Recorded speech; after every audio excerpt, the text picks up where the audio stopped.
Oke, halo semuanya, bersama gue Luis di Krenita ID. Nah, jadi di tahun lalu itu gue udah sempat nge-review sebuah monitor yang size itu 27 inci, 144 Hz, IPS dari BenQ yang nama serinya itu adalah BenQ Mobius IX2710, yang dimana untuk size 27 inci resolusinya itu dia cuman di 1080p doang atau di Full HD, yang dimana menurut gue idealnya untuk size 27 inci itu resolusinya adalah di 2K atau di 1440p gitu. Dan di tahun ini BenQ balik dengan seri yang sama, tapi kali ini ngebawa resolusi 4K dan beberapa fitur kecil yang akan gue jelasin nanti gitu. Dan sekarang mereka kasih nama BenQ Mobius IX2710U, yang dimana di video kali ini seperti biasa gue akan ngebahas kira-kira apa yang berbeda dari yang seri dengan seri yang lamanya. Dan seperti biasa gue akan review sesuai dengan pengalaman gue selama pakai si monitor ini. Oke, jadi tadi gue udah sempat sebutin spesifikasinya kurang lebih kayak gimana. Intinya dia secara size 27 inci, resolusinya 4K, panelnya IPS, refresh rate 144 Hz. Dan sebelum gue lanjut ke fitur-fitur dan juga spesifikasinya lebih lengkap, nah keputusan mereka untuk menambah resolusi dari si monitor ini dengan size 27 inci, bikin si monitor ini gambarnya jadi jauh lebih tajam dibandingkan waktu mereka masih pakai resolusi Full HD. Yang dimana kemarin pas pakai 27 inci dan resolusi Full HD itu, meskipun jarak monitor sama kita udah diberi jarak yang cukup jauh, tapi gambarnya itu masih kelihatan kurang crispy lah bisa dibilang. Dan sekarang udah dikasih 4K, gambarnya jadi kelihatan lebih crispy dan juga jadi jauh lebih tajam. Dan sekarang juga secara default udah dikasih scaling yang sesuai biar gambarnya juga nggak kelihatan kecil. Oke, jadi secara desain dia kurang lebih sama kayak IX2710 yang lalu, yang dimana kalau di bagian depannya sendiri nggak ada yang bisa gue komentarin karena BenQ Mobius kurang lebih secara desain bagian depannya sama semua.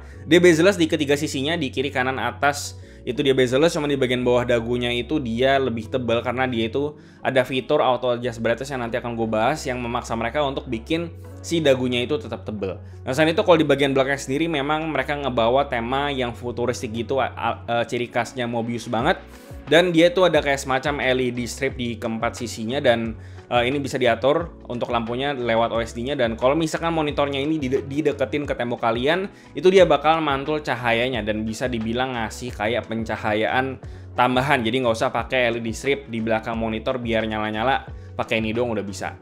Dan selain itu yang beda paling adalah dari stand-nya aja, yang dimana sekarang dibikin melintang dua biar lebih lebar. Cuman untuk di meja gue yang ukuran 120 x 60 cm atau yang lebarnya di 60 cm kayak meja gue, dia ini masih offset sama mousepad atau dashpad yang gue pakai.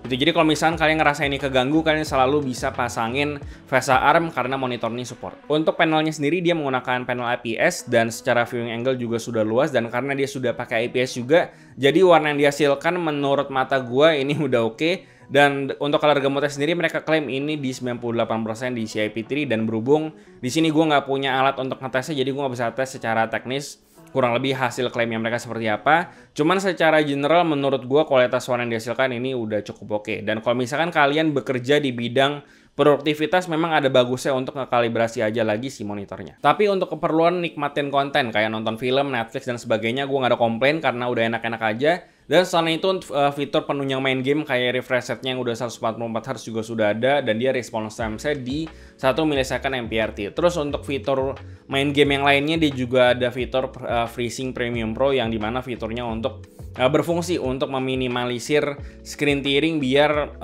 layarnya jadi lebih fluid dan juga tidak memusingkan mata. Nah, kalau kalian suka nonton film atau bahkan kalian juga suka produktivitas, monitor ini juga sudah VESA Certified Display HDR 600, yang dimana untuk peak luminance sendiri dia sudah memenuhi syarat untuk dapetin VESA Certified Display HDR 600 ini dan beberapa syarat yang lainnya. Jadi kalau misalkan kalian suka nonton atau main game, kalian bisa banget nikmatin konten HDR di monitor ini. Dan untuk nikmatin konten HDR, BenQ itu punya satu fitur sendiri yang namanya adalah HDRI. Ini mana BenQ bisa dibilang udah ngeset presetnya mereka sendiri. Itu ada dua, ada game HDRI dan juga cinema HDRI. Dan sesuai sama namanya, jadi kalau kalian pengen main game pakai game HDRI, kalau kalian pengen nonton film kalian bisa pakai cinema HDRI. Dan di sini sebenarnya gue itu udah pakai lumayan lama monitor BenQ yang udah support fitur HDRI ini. Dan selama gue nonton film dan juga main game yang support ataupun bahkan yang nggak support, biasanya gue pakai fitur HDRI ini. Itu karena memang lebih oke aja warnanya dibandingkan dengan waktu nggak pakai sama sekali. Untuk speakernya ini mereka masih dibikin sama Trevolo dan mereka punya beberapa preset yang bisa kita pakai. Kalian bisa pilih aja sesuai dengan selera. Dan selain itu untuk konfigurasinya dia di 2.1, jadi dia tuh punya subwoofer, jadi punya bassnya juga. Dan selain itu dia juga untuk audio processingnya disupport sama Bon Jovi DPS untuk memaksimalkan kualitas suara dari si hardware-nya. Dan memang kualitas speaker built-in dari monitor BenQ Mobius ini bisa ngasih kualitas suara yang surprisingly bagus dan dibikin cukup serius kalau dibandingkan sama beberapa brand monitor lain yang dulu sempat gue pakai. Gitu, dan bahkan kalau misalkan kalian belum punya desktop speaker, kalian gua rasa bisa rely atau bisa mengandalkan kualitas speaker built-in dari bawaan si monitor ini. Dan bahkan gue juga sampai sekarang masih pakai Nintendo Switch gue dan pakai speaker dari si monitor ini karena kualitasnya masih cukup oke. Gitu, dan sebenarnya ini nggak representatif, tapi kalau kalian penasaran sama suaranya, kalian bisa dengerin aja sendiri.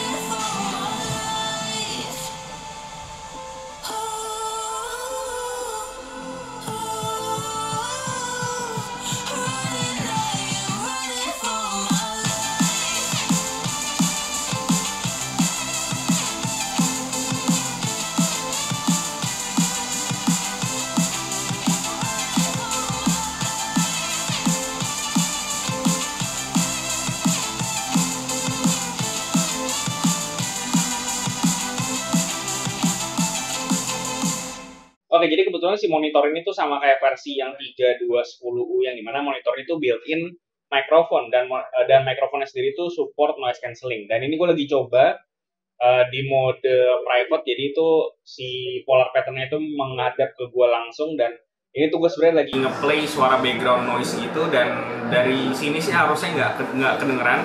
Cuman coba kasih gimana dapat kalian, dan si mikrofonnya sendiri tuh punya mode omnidirectional juga, jadi bisa nangkep suara yang ada di sini kita. Cuman karena di sini gue nyobanya mode private, buat kalian denger kurang lebih kondisi noise cancellingnya seperti apa, dan ya, coba kasih gimana pendapat kalian soal kualitas mic-nya di kolom komentar di bawah. Lanjut, untuk ergonomisnya, monitor ini bisa di-adjust tingginya, bisa di swivel, dan juga bisa di tilt. Jadi untuk fleksibilitas gue rasa udah gak ada masalah sama sekali. Dan seperti biasa, monitor BenQ itu punya fitur-fitur eye care seperti yang namanya adalah BI Plus atau Brightness Intelligent Plus, yang dimana monitor ini bisa nge-adjust secara otomatis si brightness dan juga si color temperature tergantung sama kondisi pencahayaan ruangan kalian. Jadi kalau misalkan ruangan kalian itu terang, nanti dia brightness-nya bakal dinaikin. Kalau misalkan ruangan kalian gelap, nanti dia brightness-nya bakal diturunin. Dan fitur ini cukup kepake sama gue selama ini. Lalu untuk akses OSD-nya juga gampang, karena di sini kita ada dikasih remote, jadi kita nggak perlu mencet lagi ke belakang untuk mengakses si OSD settingnya. Dan untuk OSD-nya sendiri, tampilannya menurut gue sudah sangat mudah dan juga sudah cukup futuristik. Ada quick setting, lalu kita juga bisa nge-adjust semuanya mulai dari brightness, color temperature, input dan segala macam itu bisa dilakuin semuanya di OSD settingnya, dan sudah cukup standar menurut gue. Oke, secara overall pengalaman gue sama monitor ini bisa dibilang udah cukup aman, dan gue cukup pos-pos aja sih, karena segala keperluan gue udah bisa dilakuin semuanya di monitor ini. Kayak gue suka nonton film, gue bisa pakai HDR-nya, dan kualitas warna dari yang dihasilkan sama si panelnya sendiri juga sudah cukup oke menurut mata gue, dan untuk produktivitas pun gue rasa juga udah bisa. Selain itu untuk main game juga dia sudah 144 Hz, sudah FreeSync juga gitu ya. Dan untuk main game kayak Overwatch dan juga Valorant kemarin gue udah main di sini juga aman, udah fluid, nggak ada isu sama sekali. Itu paling yang perlu di note adalah karena di sini resolusinya naiknya cukup jauh dari Full HD ke 4K, jadi perlu diingat aja bahwa untuk ngedrive resolusi yang tinggi ini tentunya harus didukung sama PC atau laptop yang kencang untuk bisa ngedrive resolusi 4K. Gitu, karena memang konten 4K itu bisa dibilang membutuhkan hardware yang cukup tinggi gitu ya untuk bisa main dengan frame rate yang nyaman gitu. Atau sebenarnya bisa diakalin dengan menurunkan resolusi in game, karena sebenarnya bisa diganti juga dari game yang kalian mainin. Dan yang terakhir untuk harganya sendiri, dan balik lagi karena ini adalah BenQ, jadi harganya memang beda daripada yang lain. Ini mana salah satu faktornya itu adalah monitor ini tuh dikasih semua fitur, yang dimana fiturnya itu udah bukan fitur utama lagi sebenarnya, tapi digarap dengan cukup niat sama mereka. Contohnya kayak fitur eye care sama speaker yang kualitasnya bagus tadi. Jadi apakah ini worth it? Kembali lagi ke penggunaan dan juga kebutuhan kalian, apakah kalian membutuhkan semua fitur itu atau enggak. Dan gue rasa itu aja yang bisa gue bahas soal BenQ Mobius EX2710U ini. Dan seperti biasa, kasih tau gimana pendapat kalian di kolom komentar di bawah, like dan share jika bermanfaat, lalu follow semua sosial media kami di Instagram dan juga di TikTok karena di sana ada konten yang berbeda, dan juga join komunitas kami di Discord, semua linknya ada di deskripsi. Yang terakhir, jangan lupa untuk subscribe. Gue Luis dari Krank Tadi, sampai jumpa di video berikutnya.